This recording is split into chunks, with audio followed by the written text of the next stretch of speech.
কি খবর মোহন ভাই? এই তো ভাই ভালো আছি, ভালো আছেন? আরে একা একা নৌকায় বৈশা বৈশা চিল করতেছেন নাকি বুঝলাম না। না ভাই, কষ্ট আছে তো ভাই, এই জন্য ভাই। কি এর কষ্ট ভাই? ভাই কষ্ট তো অনেক ভাই। কিসের কষ্ট বলেন না। কিসের কষ্ট বলতে ভাই, মানে মানুষের লাইফে কখন যে কি হয় বা কার কে কোন কষ্টে পড়ে যায় কেউ বলতে পারে না ভাই। তার মানে সব মিলে আপনি একটা মাইন্ডকে চিপা দিয়ে আছেন, হ্যাঁ? মাইন্ডে চিপে বলতে ভাই ভালোই মানে কষ্টে আছি এটাই আচ্ছা, কষ্ট থাকলে তো কষ্ট বলা যাইবো না।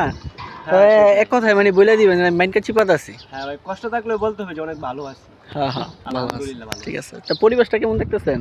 পরিবেশটা বলতে ভাই হাওর তো হাওরই ভাই, হাওরের মতো কি কিছু হয়? দেখছেন এই যে হাওরটা দেখছেন ভাই, পানি কিন্তু হ্যাঁ, এখন একবারে নাই, মন জোড়ানোর মতো। কিন্তু একবারে পানিটা মন যখন জোড়ানোর মতো। থাকবো তখন ভাই কি অবস্থা হইব বুঝুন তো। তখন তো হাওরের ভিউ আরো সৌন্দর্য, ন্যাচারাল বিউটি আরো বেশি হয়ে যাইব। আচ্ছা যাক, সমস্যা নাই, তাহলে রেখে দিই, হ্যাঁ। জি।